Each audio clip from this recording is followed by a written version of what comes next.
comme convenu, nous avons rendez-vous aujourd'hui, donc jeudi 14 mai, je dis bien jeudi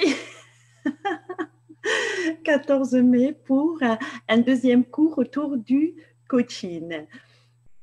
Le premier cours s'est déroulé la semaine dernière et il a porté sur quelques repères historiques, étymologiques. Nous avons abordé un peu la généalogie du coaching pour le situer dans un, quelque part, ancrage historique. Et puis, nous avons aussi déroulé son état d'évolution,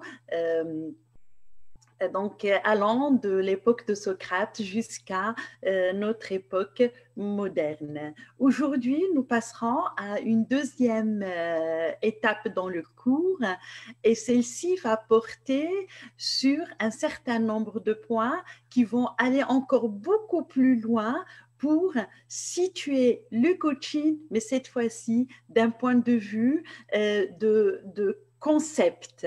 Et donc, nous démarrons, comme je vous l'ai promis et présenté la dernière fois, quelques fondements du coaching comme processus d'aide et de co-construction. J'insiste sur le mot co-construction parce qu'il reste un mot très présent dans tout le processus de coaching. Le coaching est une co-construction, c'est une équipe. Le client et le coach forment une certaine équipe avec un certain nombre de règles que je vais également vous présenter dans cette séance.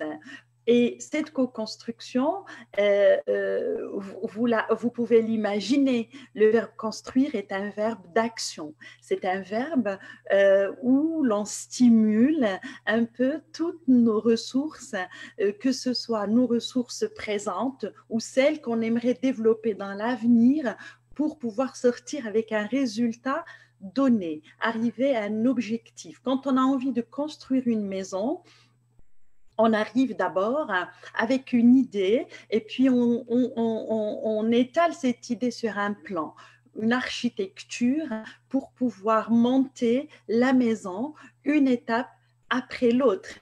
Et cette construction se fait avec une équipe, se fait en fait à l'avance déjà prête, mais pourrait aussi connaître quelques petits changements au fur et à mesure que l'on construit cette maison. Le coaching, c'est pareil, c'est une co-construction. Il y a un objectif, il y a en fait un processus, des ressources à mettre en place pour aller vers effectivement ce résultat attendu. Nous aborderons cette co-construction à partir de 4 A.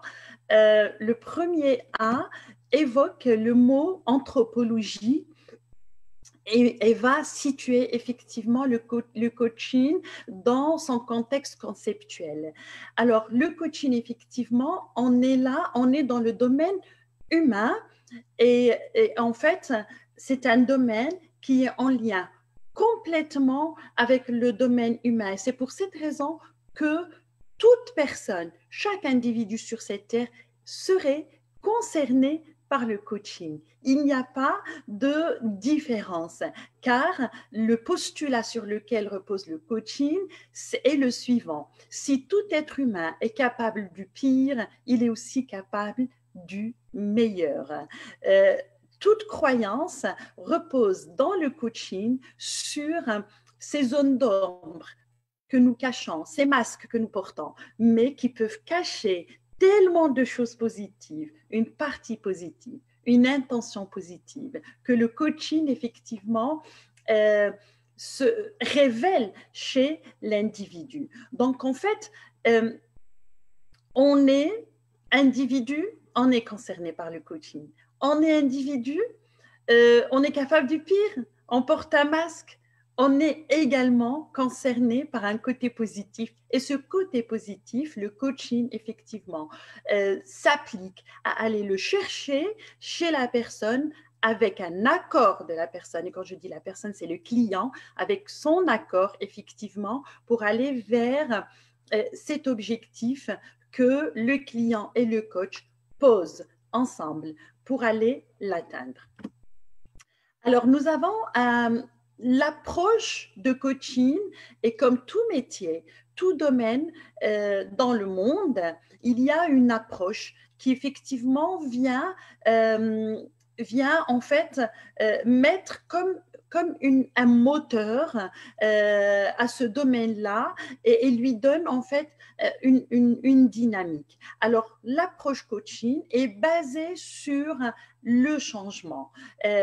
Le changement qui arrive de quoi? D'une libération, d'une énergie. Donc, quand on parle de coaching, on est dans le domaine de changement.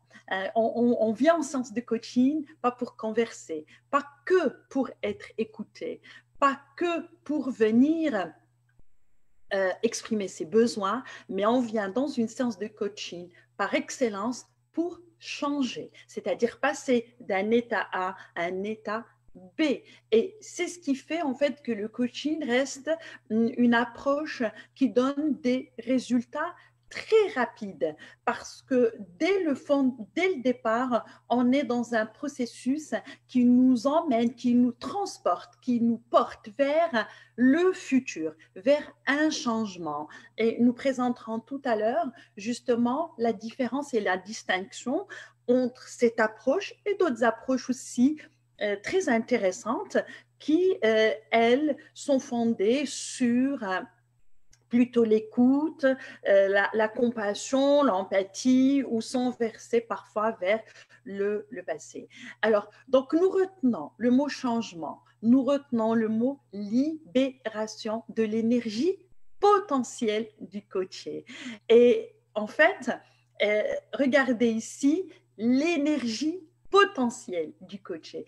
Un coaché, c'est qui? Un coaché, c'est un être humain, c'est une personne. C'est moi, je pourrais être une coachée, vous qui m'écoutez, vous pouvez être des coachés.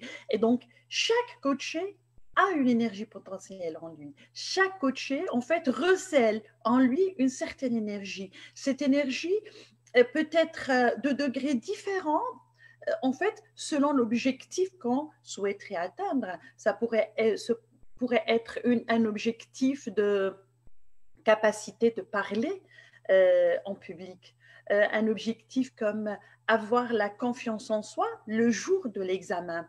Ça pourrait être garder mon calme quand une personne n'est pas d'accord avec moi. Donc, les objectifs sont tellement variés que cette énergie potentielle, c'est elle qui serait là au service du client, hein, et avec l'accompagnant du coach pour aller chercher la ressource nécessaire pour le client pendant qu'il en a besoin dans une situation donnée. J'ai besoin de garder mon calme pendant l'examen. Donc, de garder mon calme pendant un entretien d'embauche. J'ai besoin de garder mon calme lors d'une réunion de présentation de mon projet. Je donne des exemples très, très simples, mais très simples, mais il y a tellement de travail derrière.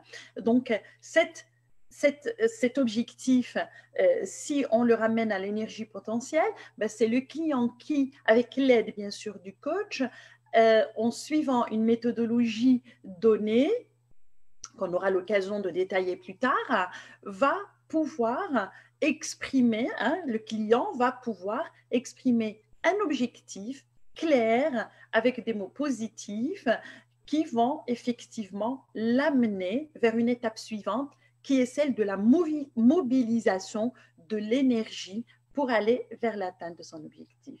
Donc moi, je vais dans l'explication progressivement. Je ne donne pas tout à la fois, mais je monte un escalier. À chaque fois, j'ajouterai un nouveau concept et je le rattacherai à ce que j'ai expliqué précédemment. Donc, le coaching présuppose que les personnes recèlent en elles-mêmes les compétences nécessaires pour progresser. Un client arrive toujours avec « je suis incapable »,« je ne peux pas »,« je n'arrive pas à faire ceci » ou « je n'arrive pas à faire cela ». oui, effectivement, ça c'est la croyance que le client pourrait avoir parce que et il a été face à plusieurs situations d'échec ou plusieurs situations d'impuissance ou d'incompétence. Mais cela dit, le client, en fait, mobilise les mêmes, on va dire, les mêmes habitudes, les mêmes mécanismes. Et normal, quand j'utilise les mêmes mécanismes, je produirai les mêmes résultats. Un client arrive chez un coach pour travailler sur les mécanismes, justement, pour voir qu'est-ce qui a changé dans ces mécanismes, qu'ils soient conscients ou inconscients, pour aller vers le changement. Un mécanisme peut être élaboré, vous savez, c'est comme un rouage, c'est comme un élément qui tourne de la même façon. Et il est tout à fait normal, si nous procédons de la même, si nous procédons de la même façon, nous générerons toujours les mêmes résultats. Mais si je procède de manière différente, je générerai des résultats différents. Qu'est-ce que fait le coach avec son client? Aller chercher ce qu'il y a à changer dans le mécanisme, dans ces procédures qui sont imbriquées inconsciemment, consciemment et inconsciemment, et qui font que l'on va toucher ce qu'il y a à changer pour donner un résultat différent. Et donc, effectivement, c'est là où les personnes recèlent en elles-mêmes des compétences et en allant chercher à changer ces mécanismes, ben, on cherchera la manière de voir les choses, de percevoir les choses, d'organiser hein, les démarches, hein, parce qu'il y a des démarches aussi quand on veut atteindre un objectif. Nous avons en fait, nous élaborons souvent stratégies, des stratégies souvent inconscientes qui font que on arrive au même résultat, qui font qu'à chaque fois dans une réunion, une personne n'est pas OK avec moi, je m'énerve. Je ne me sens pas bien. Ou qu'à chaque fois qu'une personne vient me contredire, je perds confiance. Ou à chaque fois que mes enfants, par exemple, me disent non sur quelque chose que je leur demande, je sors un peu de mes gants, etc. Donc, tout ça, ce sont des stratégies qu'on va aller chercher pour, on va les déployer. Vous imaginez, on les déploie et on voit ce qui s'y passe pour changer ce qui a changé et arriver à un résultat qui est différent. Donc, la PNL est partie un peu, parce que le coaching s'inspire également de plusieurs approches, dont la PNL. Et la PNL est, on va dire, l'apanage de cette méthodologie d'aller encore beaucoup plus loin dans les stratégies, décortiquer les stratégies inconscientes de la personne. Alors, la relation dans ce lien que je viens de présenter repose sur un partenariat, d'accord, dans une approche coaching, nous parlons d'une alliance, un partenariat qui est scellé pour un temps donné entre le coach et le coaché. Déjà, dans l'approche coaching, quand on se présente pour une séance coaching, on parle de contrat. D'accord? On parle d'alliance. Il y a un contrat entre le coach et le coaché sur beaucoup d'éléments. L'atteinte sur, bien sûr, la formulation de l'objectif, sur le temps donné, le temps que l'atteinte de ces objectifs va atteindre, ce qui est différent pour les autres approches. Alors, dans l'approche également, et pour aller plus dans cette perspective de potentiel et ressources cachées, on va toujours aller chercher ce qui fait sens pour l'individu afin de générer l'énergie créatrice, la motivation intérieure nécessaire pour progresser. Alors, chez une personne, revenons au jour au quotidien. Quand vous dites à une personne, moi je te vois bien faire ceci plutôt que cela. Moi je te vois bien choisir ce parcours plutôt que cela. Est-ce que ça résonne chez la personne? Est-ce que ça fait sens chez la personne? Combien de fois dans la vie, après quelques années, 3 ans, 4 ans, 5 ans, 10 ans, on se souvient de quelqu'un qui nous avait dit un jour, Ah ben tu sais, Rabia ou Badr, ou tu sais, moi je te vois bien faire des choses de cette manière, ou faire du coaching, ou faire je ne sais pas, X ou Y à un domaine donné, et on s'en est même pas rendu compte. C'est-à-dire que les paroles passent devant nos yeux comme ça, nous caressent les oreilles, et puis plus tard, on se dit, ah ouais, mais il y a longtemps, on m'avait dit ça. Si j'avais écouté, si j'avais suivi, mais on n'avait pas à choisir, ni à écouter, ni à suivre. Pour quelle raison? Parce que ça, à ce moment-là, ça ne faisait pas sens pour nous. À ce moment-là, on ne pouvait pas créer chez nous cette énergie créatrice, cette motivation intérieure. Pourquoi? Parce que ça ne venait pas de nous. Et c'est ça le catalyseur dans le coaching. Le coach ne choisit jamais pour son client son objectif. Parce que si il choisit l'objectif pour le client, ça fait sens pour qui? Pour le coach et pas pour le client. Ce qui vient de l'intérieur de nous, hein, ce qui émane de l'intérieur de nous, c'est ce qui fait sens pour nous. Pourquoi? Parce qu'il répond à notre carte du monde. Il répond à un certain nombre de croyances que l'on a à l'intérieur de nous. Alors, je vous donne une image, je vous propose une image. C'est comme si vous cuisinez un plat et puis vous le cuisinez avec vos propres ingrédients.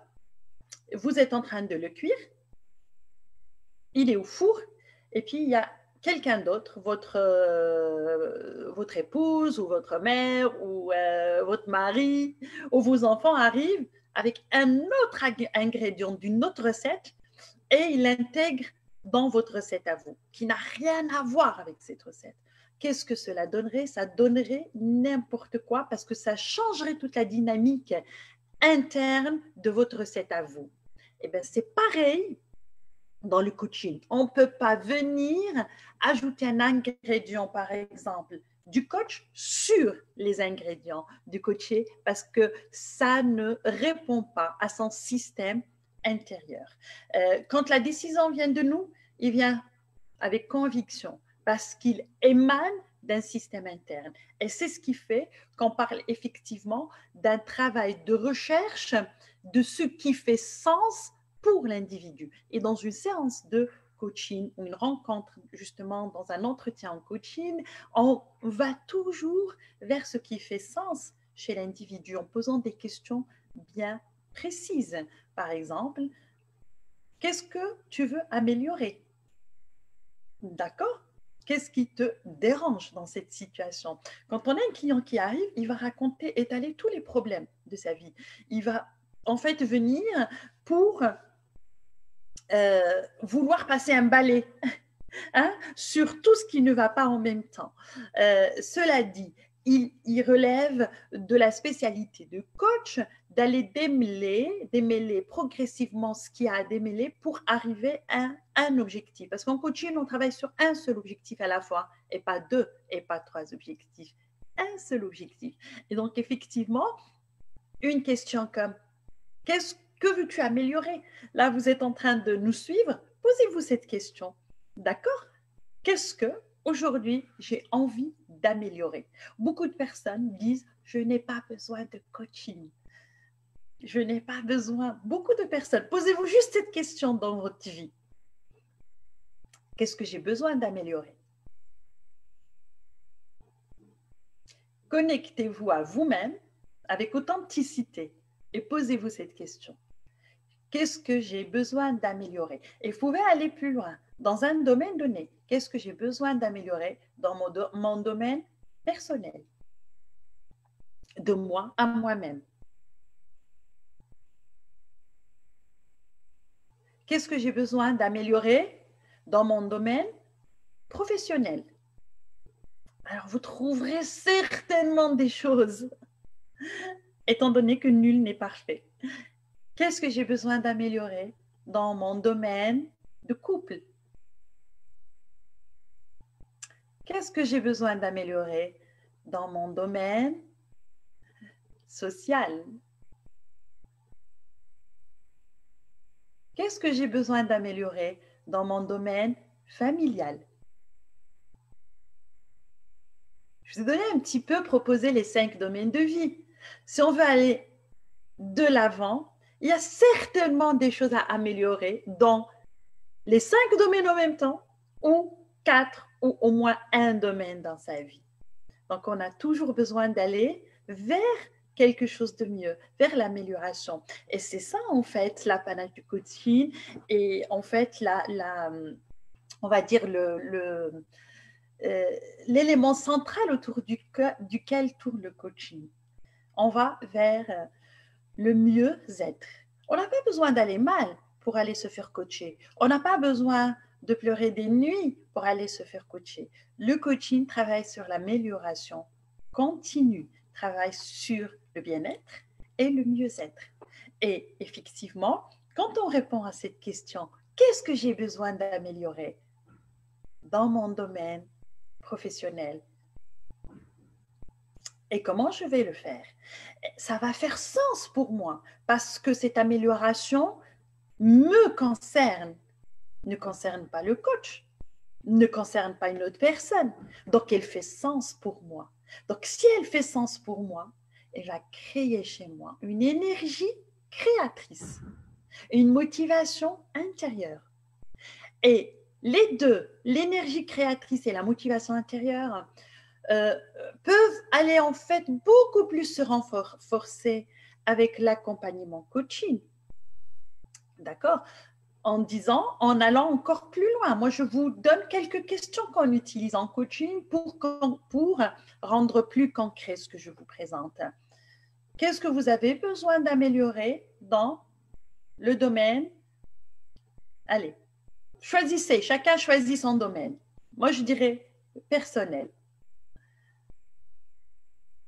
Ça pourrait être faire plus de sport, être plus assidu, faire, je ne sais pas, chacun, faire de la méditation ou garder mon calme quand il y a beaucoup de bruit autour de moi, ou être centré, centré sur moi-même quand j'ai un peu des parasites, des problèmes autour de moi. Donc, je donne un peu des objectifs, mais qui restent quand même des objectifs un peu avec un caractère général, hein, parce qu'avec un client, on va encore beaucoup plus dans la précision.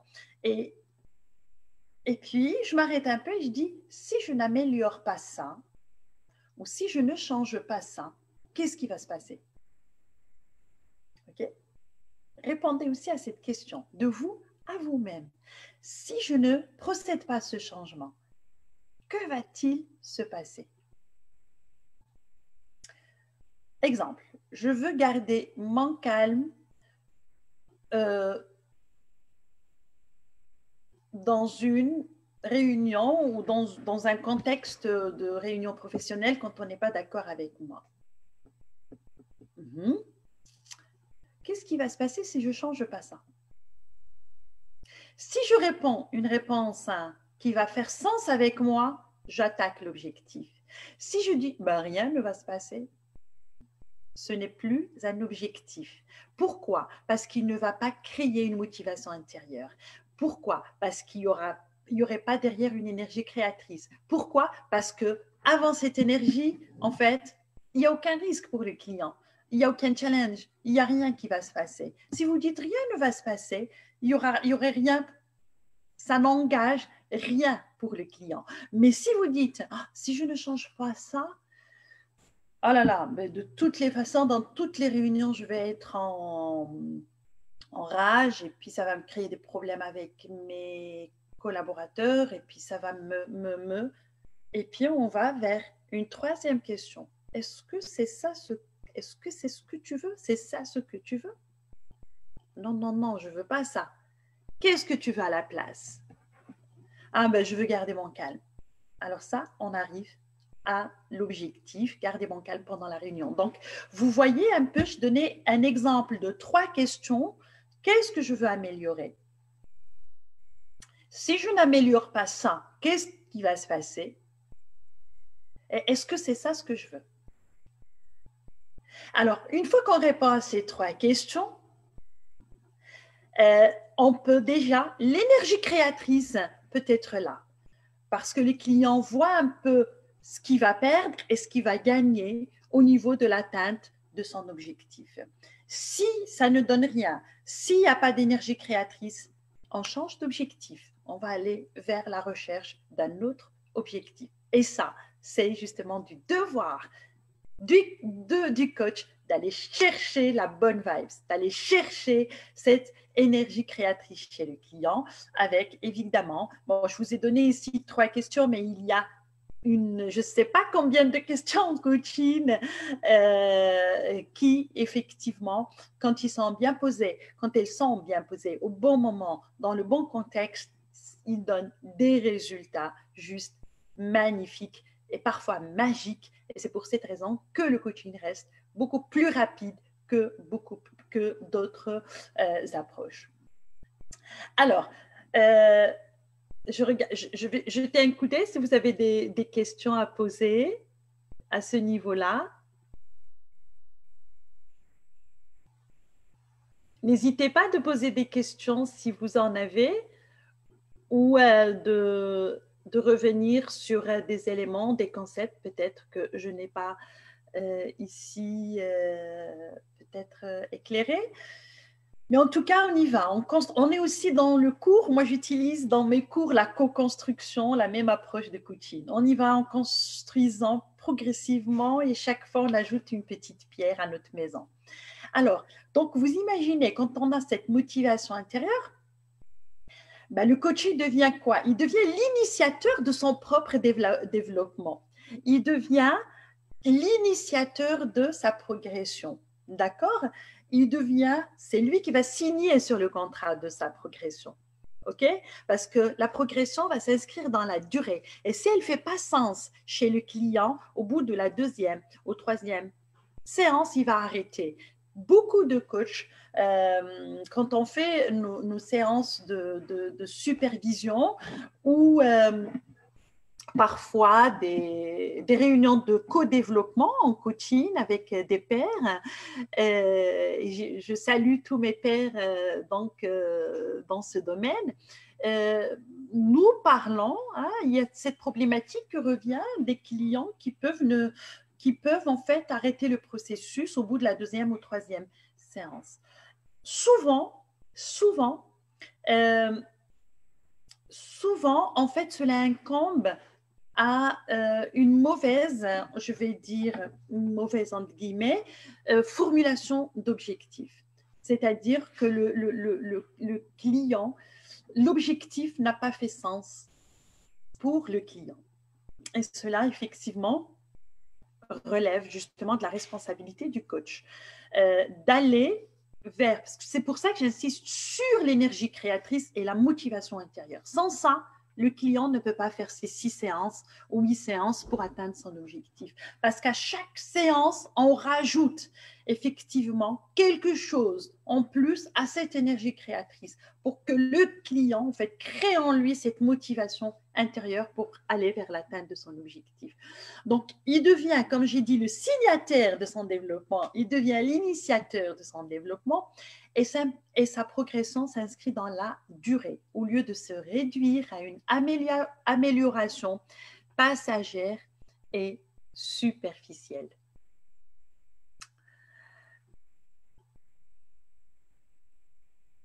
Alors, donc, toujours au niveau de l'approche, et là, je vais, comme j'avais évoqué ce terme la séance dernière, dans l'approche coaching, l'objectif est le repositionnement de l'individu dans son environnement.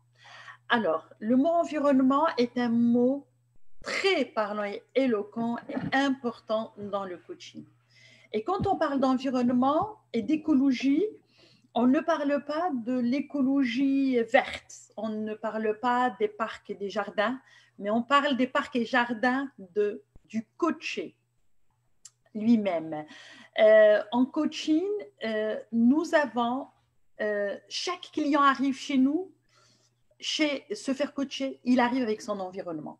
d'accord? Et son environnement est constitué évidemment de sa vie, de son histoire actuelle, constitué des membres de sa famille, de ses relations avec les autres, de tout ce qu'il a construit jusqu'à maintenant avec les autres en termes donc d'investissement relationnel et émotionnel, affectif. Donc, il arrive avec tout ce bagage pour atteindre un objectif, pour changer quelque chose dans sa vie.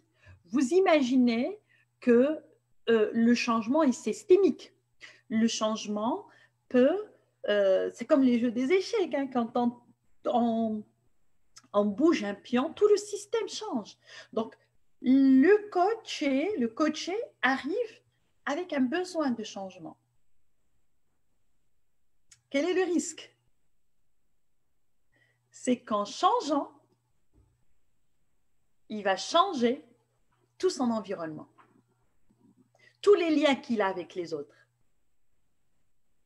En changeant, il va gagner des choses, mais il risque de perdre autre chose. Et c'est le coach qui est responsable, avec bien sûr son client, d'aller vérifier ce qu'on appelle le respect de l'écologie. Le respect de l'écologie, c'est on ne vient pas se faire coacher pour gagner une chose et perdre une centaine. On ne vient pas se faire coacher parce que, je vous donne un exemple. Je vais vous parler d'un exemple de l'équilibre de vie. L'équilibre de la roue de notre vie, vous savez, avec tout ce que nous vivons dans notre époque, nous avons tellement de choses à gérer que parfois notre roue de vie, hein, je vous ai parlé tout à l'heure des domaines de vie, le domaine personnel, le domaine de couple, le domaine de la famille, le domaine social, le domaine professionnel, ce sont les domaines autour desquels tourne notre vie et généralement ces domaines devrait être équilibré. Jamais à 100%, mais on va dire qu'un domaine ne puisse au moins pas bouffer tous les autres domaines. Hein. Vous pouvez imaginer ça comme une roue, d'accord? Un camembert, et puis vous mettez les 5 domaines dans ce camembert, et généralement, ça devait être quelque part avec des pourcentages. Hein, si le camembert comptait 100%, eh bien, écoutez, on devrait avoir les 100% divisé par 5, donc avoir quelque part, on ne va pas dire à part égale, mais au moins qu'il n'y ait pas un domaine qui va prendre 50% et laisser les 50 autres pourcents aux autres domaines. Et donc, je vous présente ce contexte parce que c'est de là que je vais présenter un exemple. Supposons qu'une personne vienne vous dire écoutez, moi j'ai ma vie personnelle qui n'existe plus. Ma vie professionnelle a pris tout, en fait, le camembert, a bouffé toute la roue. Et j'aimerais aller beaucoup plus sur l'écoute de mes besoins et sur l'écoute de qui je suis réellement. OK? Et moi, je vous donne un exemple d'un objectif qui a déjà été travaillé pendant une séance. Hein. Le client n'arrive jamais avec cet objectif pour formuler avec cette manière. Il arrive avec « je suis dépassé, je suis stressé, je ne me reconnais plus, je ne trouve plus de temps pour moi ». Donc, c'est avec ces mots qu'il arrive, mais c'est à nous. Hein. Après une séance, on pourrait sortir avec la formulation que je viens de vous présenter, c'est-à-dire « j'aimerais m'intéresser beaucoup un peu plus à moi » et me donner le temps à moi-même plus qu'à ce que je fais quotidiennement. Alors, à partir de cet objectif, supposons que nous ne nous intéressons pas à l'écologie de la personne, et puis nous ne nous intéressons pas à ces domaines de vie. On pourrait s'investir complètement dans le domaine personnel et puis ne plus s'intéresser aux objectifs professionnels de cette personne, au risque de perdre son boulot, au risque de perdre en compétences, au risque de perdre on va dire en efficacité, en présence, parce que tout simplement, son objectif partira complètement vers elle-même, et à ce moment-là, ça déséquilibrera tout le reste autour d'elle. Donc, il va gagner son bien-être, mais il va perdre peut-être ses relations avec ses collaborateurs, va perdre peut-être ses relations, son boulot, son poste, d'accord? Et le contraire est vrai. Si une personne arrive en disant, moi, je vous donne l'exemple contraire, je donne tout à ma famille, je suis présente depuis leur naissance pour mes enfants, je donne tout à mon mari ou le contraire à mon épouse. Et aujourd'hui, j'ai envie de m'épanouir professionnellement, j'ai envie de faire quelque chose, monter un projet, ou j'ai envie, évidemment, le client non plus n'arrive pas avec cet objectif formulé de cette manière, mais il arrive avec un objectif formulé avec la manière suivante. J'ai tout donné, je me sens pas bien, personne n'est reconnaissant à ce que je fais, je suis fatiguée, je me sens pas compris ou comprise. Donc, on est là, hein, dans ce langage. Mais au bout d'un moment, avec le coach, on va formuler un objectif à la fin de la séance qui va tourner autour de j'aimerais me réaliser personnellement, professionnellement, par exemple. D'accord? Alors, ce sont que des exemples, hein. Je vous signale ici, ce ne sont que des exemples. S'il vous plaît, on peut ne pas les généraliser à toutes les situations. Et puis, OK, on va monter un projet où on va installer un programme de recherche d'emploi, où on va aller chercher à développer ses compétences pour aller vers une réorientation professionnelle. Et cela impliquerait, par exemple, un grand investissement en temps. Ce client, cette cliente, si on ne respecte pas son environnement, la présence de ses enfants, tout ce qu'elle donnait à ses enfants, tout ce qu'elle donnait à son mari ou à son épouse, si on ne respecte pas cet équilibre-là, on pourrait créer un autre déséquilibre. C'est-à-dire aller complètement vers le professionnel. Et puis peut-être que les enfants ne vont plus reconnaître la maman, le papa en disant mais où est-ce que tu es? On ne te voit plus, tu nous as abandonnés. Ben voilà, on va créer un deuxième problème. Je pense que j'ai essayé de clarifier le maximum. Donc, repositionner l'individu dans son environnement est très important. Et le respect de l'écologie du coaché est très important. Donc, on ne s'improvise pas coach. C'est un métier. C'est un processus. C'est aussi un état d'être, une posture. On parlera de la posture de coach plus tard. On ne s'improvise pas. On ne peut pas faire 3 jours de coaching et venir dire « je suis coach ». Ce n'est pas possible parce qu'il y a tellement d'éléments à tenir en compte et à prendre en considération. Avec le coaché, c'est une responsabilité, hein, que d'avoir une personne à accompagner dans la vie. Sinon, on va on va vers le mur, on va dans un mur et on va créer beaucoup plus de dégâts. Hein, c'est au risque de créer des dégâts plutôt que d'aller vers ce mieux-être et bien-être que le client vient chercher effectivement dans des séances de coaching. Alors donc, l'écologie est très importante et il y a des questions en coaching qui vérifient cette écologie. D'accord? Je vous donne un exemple. Qu'est-ce que tu gagnes, hein, en posant cette question au client, en allant vers cet objectif, qu'est-ce que tu gagnes? J'ai posé la question très simplement, avec sujet, verbe, complément. Hein? C'est quoi le gain? Qu'est-ce que tu vas gagner? Eh bien, je vais gagner d'être moi-même, épanouie, de me réaliser professionnellement, d'avoir un projet, avoir une autonomie financière. Okay? Et qu'est-ce que tu perds? Je vais perdre tout le temps que j'avais avec mes enfants. Je vais perdre peut-être la gestion de la maison. Et donc, on va aller vérifier ces éléments avec notre client. Il faut que ça fasse sens. D'accord? Si cela pose problème pour le client, eh ben, il faut absolument qu'on aille chercher, en fait, rééditer l'objectif en gardant le même objectif, mais en transformant les gains en bénéfices. D'accord? Comment atteindre ton objectif sans pour autant perdre le temps que tu as avec tes enfants? Comment atteindre cet objectif sans pour autant perdre la gestion de la maison? Imaginons qu'une cliente, par exemple, waouh, pour elle, c'est un élément essentiel d'être présent dans la vie de ses enfants et qu'on va travailler avec elle son projet professionnel et au final, en laissant tomber, en faisant table rase de ce qui est essentiel également pour elle.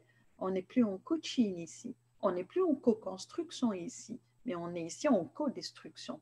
Donc, on ne s'improvise pas coach, on le devient avec des formations solides, avec un état d'être, avec une posture et avec effectivement un certain nombre de connaissances. Il faut aller chercher dans des écoles sérieuses pour pouvoir aller de l'avant avec une grande responsabilité.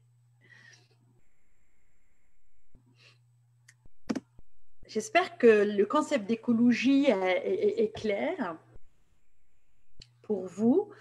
Alors maintenant, on va aller vers l'attitude de coach. L'attitude de coach qui est une attitude posture qui fait objet de tout un séminaire dans le coaching et à laquelle je vais revenir, d'accord? Parce qu'ici, je suis dans les composants, les fondements, mais l'attitude de coach, je vais revenir sur cette partie que je vais détailler et que j'appellerai la posture de coach. Donc ici, je vais juste donner quelques principes pour pouvoir aller vers les autres fondements, les autres A. Donc la première posture ici, à laquelle que je voudrais signaler, c'est en fait que c'est la posture s'apparente à celle de l'entraîneur sportif. N'oublions pas que le coaching arrive de ce domaine. Il se focalise sur les possibilités de progression, et c'est ce que j'ai détaillé depuis le début de ce cours, et sur une psychopédagogie positive, un regard positif. Un coach, c'est celui qui croit dans son coaching. Un coach, c'est celui qui ne porte pas un jugement négatif sur son client. On ne peut pas être une personne négative, critique, persécutrice et aller faire du coaching. Ce n'est pas possible, ce sont deux choses antagonistes. Ça ne peut pas fonctionner ensemble. On ne peut pas être des personnes orgueilleuses, arrogantes, rabaissantes et arriver, d'accord, avec cette posture dans le domaine du coaching. Ce n'est pas possible parce que la première attitude en coaching est une attitude qui est positive. J'ai parlé la dernière fois de la position basse. La position basse que l'on a face à son client. Le client arrive avec son monde et on est là pour l'accueillir. On est là, c'est une opération de parrainage. On est là pour l'installer dans un environnement positif et confiant pour qu'il se sente bien, pour qu'il se sente à l'aise. On ne porte pas de jugement, on est neutre, mais en même temps, on est accueillant, on est bienveillant et on est là pour le client. Et cette posture, et je vais vous dire, avec l'expérience que j'ai pu atteindre, les supervisions que j'ai pu faire, les formations que j'ai pu aller chercher, que ce soit au Maroc ou à l'étranger, je pense que la posture est l'élément essentiel en coaching. Beaucoup de personnes font 3, 4 jours ou 5 jours ou même 10 jours de formation, ils se disent coach sans jamais pour autant avoir travaillé sur leur posture. La posture est l'outil du coach. La posture, c'est la boîte. Vous savez, nous avons une boîte à outils avec laquelle on travaille, Mais l'outil principal du coach, c'est lui-même, c'est sa posture, c'est son état d'être, c'est qui il est lui-même à l'intérieur de lui-même. Et comment il engage sa présence par rapport justement au coaché. Beaucoup sont dérangés par la position basse. Hein. Selon les personnalités, dans les formations que j'ai pu avoir ou partager ou donner autour de ce domaine, c'est plus, bon, beaucoup de personnes ont une facilité à s'installer dans la posture basse, mais d'autres arrivent avec difficulté, d'où l'intérêt de faire des formations, de s'entraîner, de comprendre les concepts de coaching, de lire, etc. Cette possibilité de progression ne peut jamais se faire avec justement cette psychopédagogie positive, ce regard positif, cet effet Pygmalion, donc que les psychopédagogues connaissent et qui fait que le regard que je pose sur l'autre le change.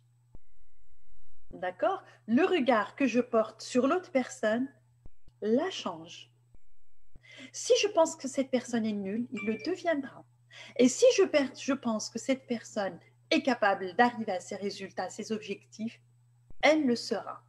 Et c'est de cette manière, hein, l'effet Pygmalion est une expérience qui a été faite, elle est en fait très longue, mais je vais la résumer dans quelques phrases, qui effectivement s'intéresse donc à une expérience pédagogique en classe où des enseignants ont été comme influencés par le niveau de leurs étudiants. Et donc, en fait, nous avons en fait des étudiants qui ont le même niveau ont été présentés à des enseignants avec deux perceptions différentes en leur disant que cette partie d'étudiants ou de la classe est très bonne, c'est les meilleurs, et l'autre partie de la classe ou l'autre groupe, c'est vraiment des gens qui sont très, très, très moyens. Et à la fin de l'expérience, il a été constaté, là je résume beaucoup, il a été constaté que les étudiants qui ont été présentés de manière positive à leurs enseignants ont progressé et les étudiants qui ont été présentés de manière, on va dire, qu'ils étaient des étudiants moyens, eh bien, ils ont régressé. Pourtant, ils arrivent des mêmes écoles, ils ont le même niveau. Donc, pour quelle raison?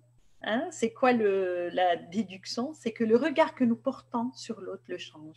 Les enseignants qui ont porté un regard positif sur leurs étudiants en croyant en eux, en disant qu'ils sont les meilleurs, ont pu progresser. Et les autres auxquels on a pensé qu'ils étaient en fait pas avec un niveau, on va dire,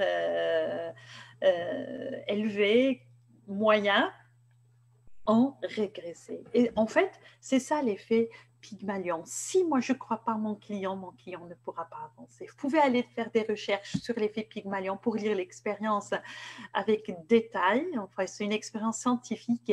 Et puis aller chercher aussi d'où vient cette appellation Pygmalion qui, elle, arrive de la mythologie et qui, effectivement, va plus étayer, en allant vers l'origine de cette expérience, le mot lui-même. Alors, toujours dans l'attitude, il y a, je gère le temps, il y a 3 conditions très importante dans l'attitude de coach, en plus de cette attitude dont je vous ai parlé, positive, attitude en posture basse, dans l'accueil et le parrainage, il y a une attitude, il y a une condition, évidemment, que j'ai évoquée tout à l'heure, c'est la neutralité. C'est cet espace dont je vous ai parlé de confiance, liberté d'expression, ok, zéro jugement, zéro conseil, beaucoup de conscience plutôt, zéro conseil, bienveillance et écoute. Je vais insister sur le zéro jugement. le zéro jugement est un élément central dans le coaching.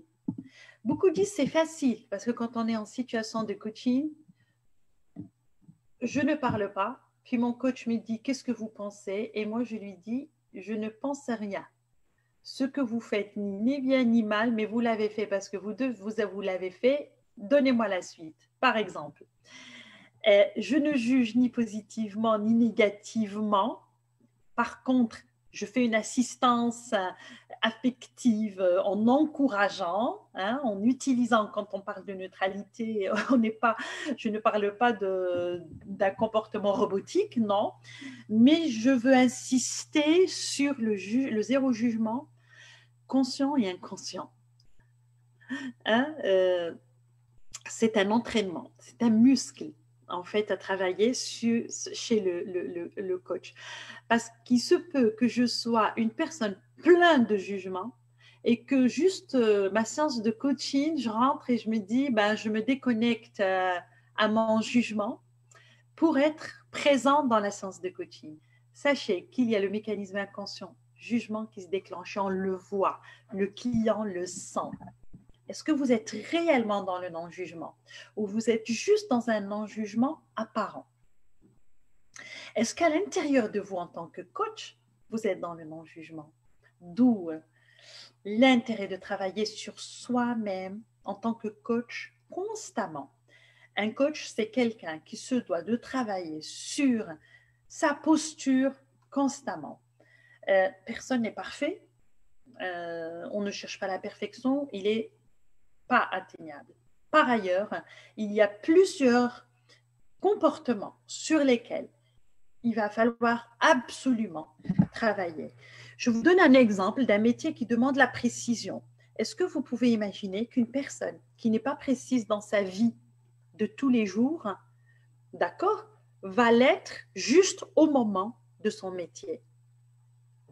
C'est difficile. Ça lui demandera beaucoup d'efforts et certainement, il vivra beaucoup de ratage. Donc, pareil, dans le métier de coach, si je suis dans le zéro jugement dans mon métier, il va falloir que je m'entraîne quand je suis hors de mes séances de coaching d'être dans le zéro jugement. Là, je suis dans la posture de coach, dans le sens où cette manière de faire devient automatique chez moi. Pourquoi? Parce que le client le sent. Il sent, votre non-verbal parle. En tant que coach, notre non-verbal s'exprime. Et puis, si je cache quelque chose de manière verbale, il va apparaître de manière non-verbale. Si un client vient vous dire, il vous raconte sa vie, et puis il vous parle de situations très difficiles dans sa vie, il vous parle peut-être de méchanceté qu'il a commise, il vous parle d'erreurs, d'échecs.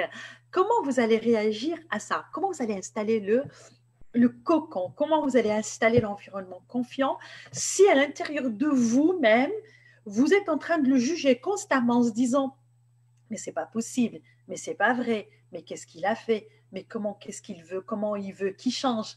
Vous dites pas ça verbalement, mais à l'intérieur de vous, il y a un discours interne, il y a une voix interne qui vous le répète. On le voit, on le sent. Et c'est ça qu'il faut travailler de plus en plus. Et c'est une question vraiment centrale, le zéro jugement, le zéro conseil. Cet élan qu'on a à vouloir donner des conseils aux gens. Une personne vient vous raconter ses problèmes et la première des choses qui vous viennent à l'esprit, à ta place, je ferais. Ou moi, si j'étais à ta place, j'aurais fait ceci ou cela. Ou donc, on est porté par le conseil. Donc, en fait, en situation de coaching, il faut faire off, éteindre toutes en fait ces fenêtres-là qui sont ouvertes comme sur un PC et s'entraîner à ça dans la vie de tous les jours. Quand on est coach dans la vie de tous les jours, eh bien, écoutez, on ne conseille pas, contrairement à beaucoup de personnes.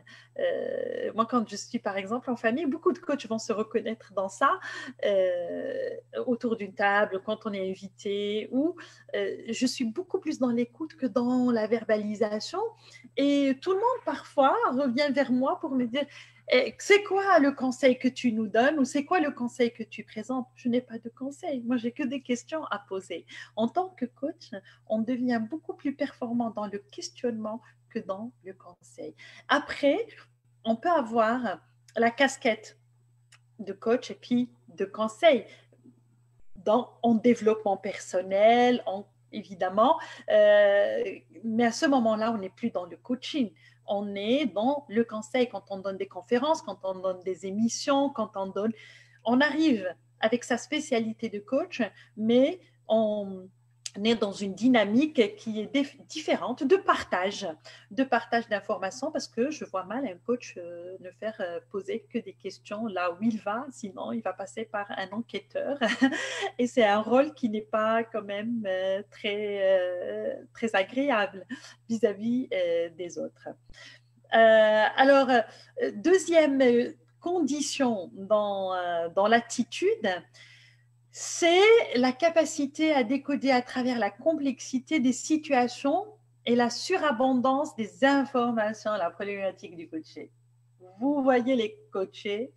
Quand je vous dis coacher, je peux parler de moi-même. Moi aussi, je me fais coacher et je me transforme en coach, de coach en coaché. Donc, on arrive en tant que coaché avec une grande complexité, surabondance d'informations. En fait, on arrive avec quelque chose qu'on pose d'un seul coup et qu'il va falloir commencer à démêler, dénouer un nœud après l'autre pour arriver au final à un objectif positif. Donc cette capacité à décoder est une compétence essentielle chez le coach. La capacité à décoder à travers la complexité des situations. Donc on démêle le coaching, le coach arrive avec un certain nombre d'informations, il peut venir parler pendant 10 minutes, 15 minutes sans arrêt la première séance. Et pendant ces 10-15 minutes, eh ben, nous avons utilisé en tant que coach toute notre acuité sensorielle pour recueillir toutes les informations pour modéliser notre client, savoir quelles sont ses croyances, connaître ses peurs, déceler ses blocages, déceler ses valeurs. Et c'est là, en fait, que le coach peut mobiliser toutes ses ressources pour arriver vers la simplicité à partir de la complexité. Et en fait, on arrive avec une montagne d'informations qu'on réduit à une colline, qu'on réduit justement à une phrase résumée comme par un objectif à la fin de la séance. Tout cela s'apprend. On ne s'improvise pas, coach. On n'arrive pas avec quelques jours, je le répète. Cela s'apprend. Cela s'apprend avec des contenus de formation et cela s'apprend aussi avec de la pratique. Il n'y a pas un coach qui ne pratique pas n'est pas un coach. Hein. On ne peut pas faire une formation de coaching et dire je suis coach. Moi, j'insiste beaucoup sur ça. On ne peut pas dire qu'on est coach alors qu'on n'a jamais coaché. On ne peut pas dire qu'on est coach alors qu'on n'a jamais pratiqué, on n'a pas derrière nous un certain nombre de séances de coaching. Et c'est pour cette raison que toutes les écoles, en fait, en coaching, qui ont cette responsabilité sur le dos, ne valident les certificats qu'après un certain nombre de pratiques. C'est la pratique qui va nous ramener tout ça, qui va ramener effectivement tous les éléments de compétences du coach. Beaucoup font des formations de coaching, ils peuvent aller jusqu'à je ne sais pas combien d'heures de formation, mais ils n'ont jamais pratiqué. Donc, ils sont formés en coaching, mais ils ne sont pas coachs. Troisième condition dans l'attitude, aïe, aïe, aïe, le temps passe. Alors, la dynamique de stimulation. La dynamique de stimulation, pour s'écarter de la zone de confort et s'interroger, réinterroger ses habitudes et ses certitudes. Donc, j'ai déjà parlé de ça en parlant de l'énergie créatrice qui arrive justement qui arrive d'une motivation interne chez le coaché, il crée en fait cette dynamique de stimulation vers l'atteinte de l'objectif. Alors, permettre au coaché de rester cohérent avec ses valeurs profondes, nous avons également évoqué ça dans l'écologie, parce que le coaché doit venir, il vient pas en coaching pour qu'on le change, il vient pas en coaching pour qu'on le transforme. Attention, il vient pour atteindre son objectif, rester cohérent avec ses valeurs, avec qui il est. On ne change pas l'identité, on n'a pas le droit de changer l'identité d'une personne. On n'a pas le droit de changer la vie d'une personne. Le seul droit qu'on a, c'est participer à la stimulation, créer cette énergie créatrice pour, à l'intérieur du coaché, pour qu'il puisse respecter son écologie et rester cohérent avec ses valeurs profondes. Je ne peux pas imposer mes valeurs aux valeurs à mon client. Je ne peux pas dire à mon client, écoutez, moi j'ai la valeur du partage, pourquoi tu ne partages pas? Tu sais, moi, ce que je te propose, c'est de partager. Alors que mon client a d'autres valeurs. Peut-être qu'il n'a pas cette valeur dans sa vie, il n'a pas la valeur du partage dans sa vie. Peut-être que lui, il a la valeur de l'accumulation dans sa vie. Alors, comment on pourrait justement aller faire appel à mon zéro jugement, zéro conseil, faire taire mes valeurs pour aller vers les valeurs de mon client? Ils ne sont ni bons ni mauvais, ils sont ses valeurs. Donc, je suis dans le respect de ces valeurs et garder cette cohérence de ces valeurs. Sinon, on tomberait dans un autre domaine qui est le conseil. Et ça, c'est un domaine aussi à part entière avec sa méthodologie, son processus, son cadre. Mais on n'est pas là. Et on ne peut pas sauter d'un domaine à un autre. Il faut mettre un cadre dès le départ. Je suis dans le coaching, je reste dans le coaching. Je suis dans le conseil, ben je reste dans le conseil. Ça, c'est autre chose. Et chaque domaine a ses apports. Et on a besoin à chaque instant de sa vie d'un domaine donné. Donc, on permet au coaché de rester cohérent avec ses valeurs profondes. On ne change pas les valeurs d'un client. On ne va pas chez un client pour lui dire pourquoi tu n'as pas la valeur de la liberté. Pourquoi on te traite de cette manière? Ben, tu sais pourquoi? C'est parce que tu n'as pas la valeur de la liberté. Je vais t'apprendre à être libre. Je vais t'apprendre. On n'a pas le droit de faire ça. On a le droit que d'aller dans le sens du client, co-construire avec lui, en respectant son écologie et sa cohérence. Alors, peut-être que lui, avec le changement que lui décide de faire, ses valeurs vont évoluer. Lui décidera de changer ses valeurs. Lui décidera d'enrichir ses valeurs. Moi, je parle beaucoup plus d'enrichissement de valeurs et pas de changement de valeurs. On enrichit nos valeurs. Lui décidera de voir ce qui est bon pour lui, d'enrichir peut-être que dans sa vie, la valeur de l'humour n'existe pas. Et puis, il va décider d'enrichir sa carte de valeur, hein, et se dire, dans ma vie, il y a la valeur du travail, il y a la valeur de l'investissement, il y a la valeur de l'argent. OK, ben, tout ça, c'est bon. Et puis, peut-être qu'il se rendra compte lui-même, avec l'accompagnement du coach, que, tiens, mais il n'y a pas la valeur de l'amour. Mais cette valeur n'est pas très présente dans ma vie, j'ai envie de l'introduire, l'ajouter. Je ne change pas. Je ne vais pas enlever une valeur et mettre une valeur à la place. Non, je garde mes valeurs et puis j'introduis cette valeur de l'amour. Comment je pourrais la nourrir dans ma vie, cette valeur? Qu'est-ce que je vais installer comme action, cette valeur? Peut-être en allant vers des associations, leur donner justement de mon temps, de mon amour. Peut-être passer plus de temps avec mes enfants et leur exprimant avec ma présence mon amour. Donc, c'est à lui, avec le processus de questionnement et d'accompagnement, de trouver ce qui est bon pour lui, l'installer, l'introduire dans sa vie. Alors, toujours dans cette troisième condition, dans l'attitude, la capacité à modéliser des comportements, des attitudes dont le coaché pourrait s'inspirer. La modélisation est très importante en coaching Et la programmation neurolinguistique est la spécialiste dans ce domaine, la PNL, parle beaucoup de modélisation.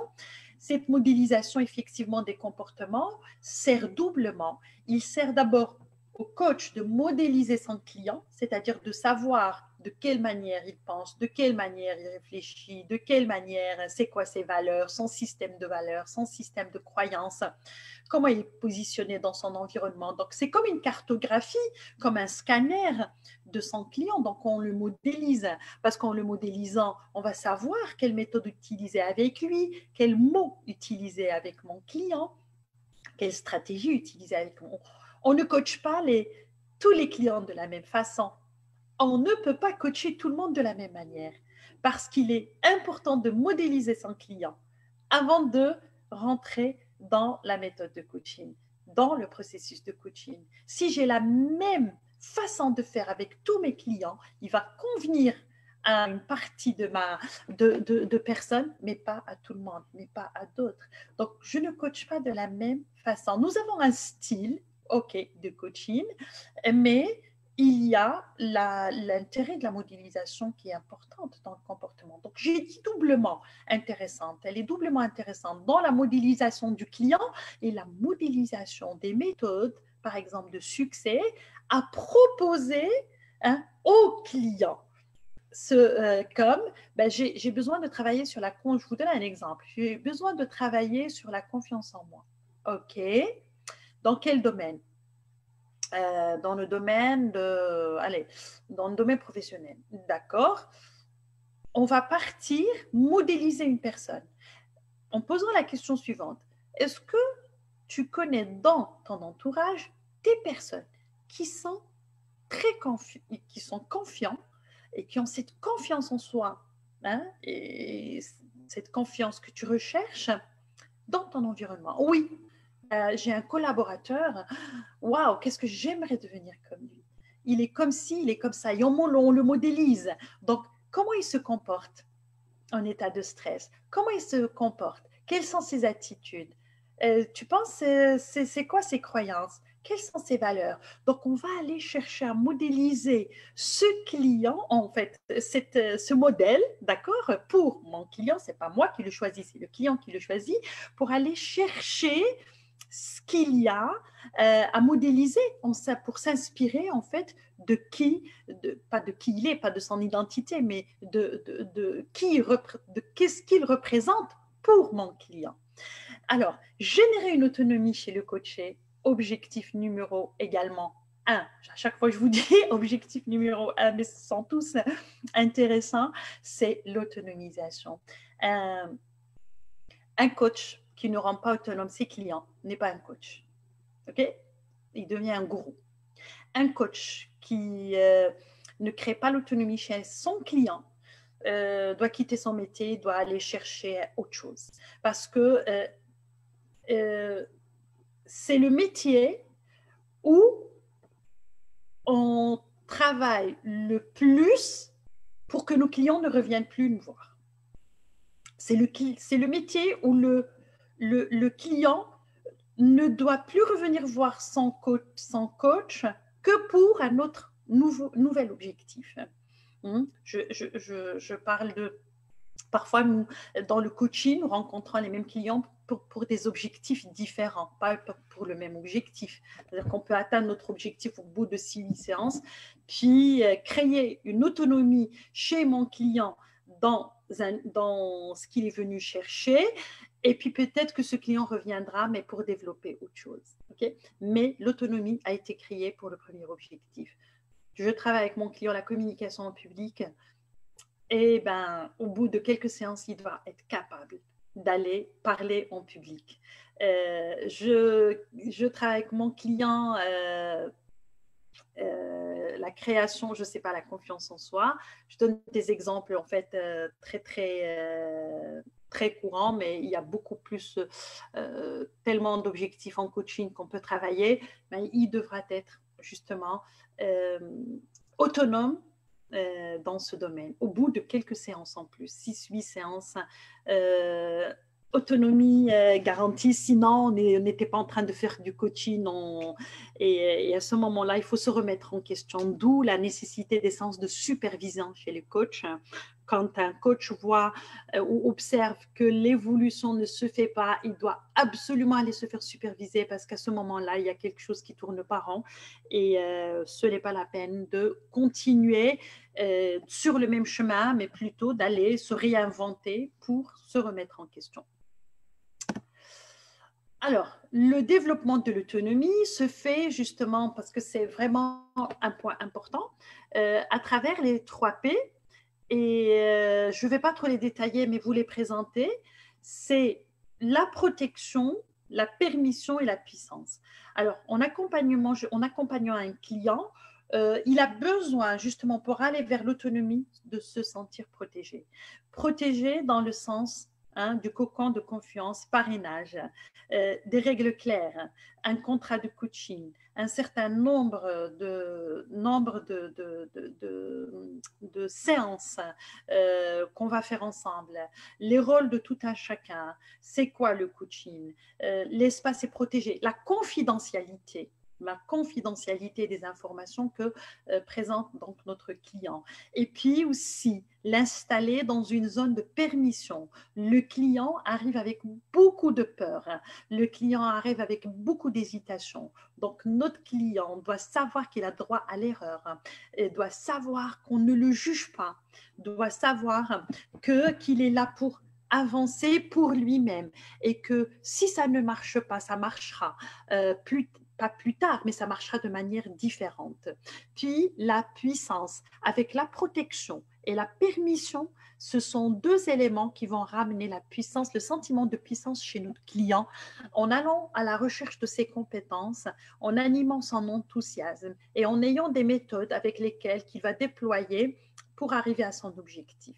Alors, on ne peut pas se sentir puissant, et là, on parle de puissance en coaching, je ne parle pas de la puissance absolue, mais cette puissance que l'on sente à l'intérieur de soi-même. Quand on est impuissant la première séance, on est démuni, mais à la fin, on se sent menu de ressources pour aller vers notre objectif. Donc la protection, la permission et la puissance sont importants dans les règles de 3P pour aller vers justement cette autonomisation. Alors, on va, je pense, finir avec l'aptitude qui viendra tout simplement un peu réintégrer ce qu'on vient de dire, l'aptitude de potentialisation. La potentialisation, c'est comment débloquer l'énergie du client, d'accord? Et j'ai déjà parlé de ça. L'aptitude à accueillir le paradoxe, que j'ai déjà présenté, parce qu'on vient avec beaucoup de paradoxes, de contradictions, et c'est le coach qui va démêler tout ça. L'aptitude de la 3e écoute, déceler l'ambiguïté, ce que je vous ai dit, l'observation, modélisation, c'est qui mon client? Faire connaissance avec son client, et cette écoute passe au niveau verbal et non verbal. Puis l'aptitude à prendre en compte les émotions de mon client, créer un espace où le coaché se sent compris, d'accord, respecté et soutenu, à reconnaître les compétences de l'autre. Je suis en train de synthétiser autrement ce que je viens de présenter et présenter ça sous forme d'aptitude, justement, avec d'autres mots. Donc, le coach devient ce développeur de talent et le coach n'a pas d'obligation de résultat. Sinon, il s'exposerait à un risque d'instrumentalisation. C'est un élément très important au coaching. On signe sur un contrat de coaching, d'accompagnement et pas d'atteinte de résultats. Sinon, on peut être facilement manipulé. Alors, bien sûr, une aptitude pédagogique, ce sont toutes les compétences pédagogiques d'un professionnel de la relation d'aide, qui sont dans l'écoute active, la qualité de questionnement, le feedback, maîtrise d'outils, de méthodes nécessaires pour accompagner les clients. Et tout ça s'apprend dans un cours de coaching pratique avec des exercices pratiques, des répétitions et des entraînements et des groupes de pratique supervisés et des des initiations à la pratique, par exemple, professionnelle, les IPP, tout ça se fait selon des méthodes bien précises en coaching. Alors, je vais m'arrêter là. Je suis toujours ambitieuse pour présenter beaucoup plus. Je comptais passer aussi à cette étape dans ce cours qui est le coaching en question, en allant faire une petite visite vers d'autres domaines pour un peu voir les points de divergence et convergence entre le coaching et d'autres domaines, mais cela donc sera réservé pour la séance prochaine. Je vous remercie pour votre écoute, l'intérêt que vous portez à ce métier et je vous attends, je vous fixe rendez-vous la semaine prochaine. Donc, pour la suite de ce cours. Merci à Badr, merci à vous tous et à la prochaine.